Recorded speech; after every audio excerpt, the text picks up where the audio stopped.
Las Vegas and the path that I was on, the self-destruction was just a pretty lethal combination. Such darkness in my spirit, all the bright twinkling lights couldn't shine anything into the darkness.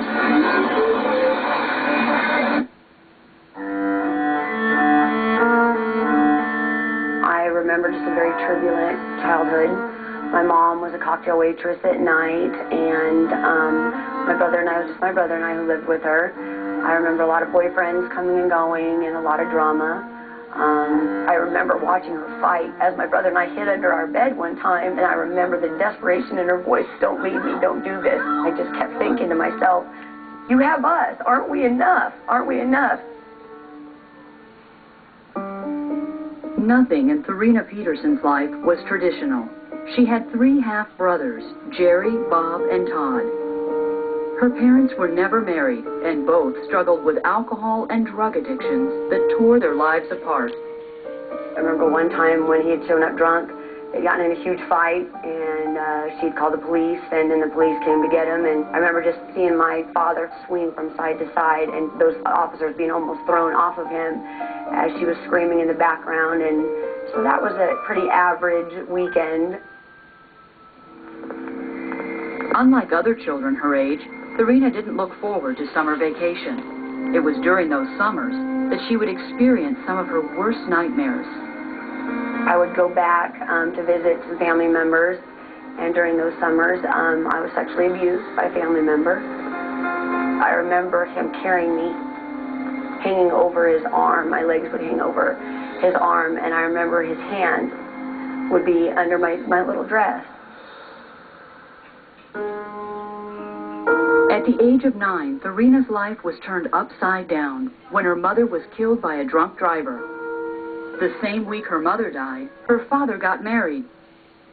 2 traumatic events within a few days, but another was yet to come.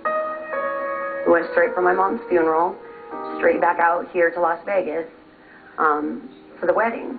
My brother that I had grown up with, we had different biological fathers. That's when they chose to tell us that they were leaving, and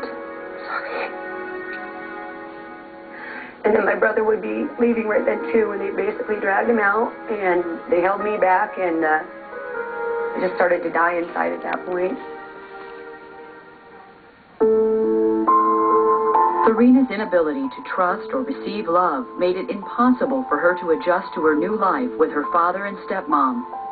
She began drinking and doing drugs at the age of 9, and no one seemed to notice. I was a thorn in their side of their marriage. I mean, I was rebellious and very hard to deal with and so untrusting. If I was lovable, then why would everything that happened to me have happened? And it all came back to one thing, that I wasn't worthy to be loved, I wasn't valuable. Because if I was, the people who were in my life, grown-ups, would have protected me. Would have protected me from it. Didn't.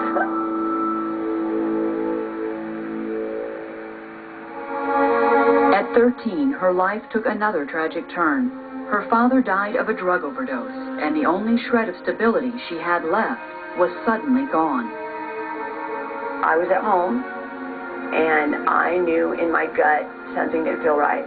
I did not think my dad is dead. I did not think that there was something very unsettled in my spirit. And then my stepmom was late for getting home, and she came in and was pretty emotional and was going to tell me, and I just looked at her, and coldness just washed over me. And I said, "I know, he's dead, isn't he?"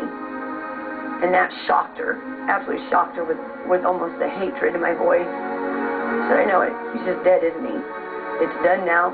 They're all gone. It's done now, and I'm on my own." A few months after her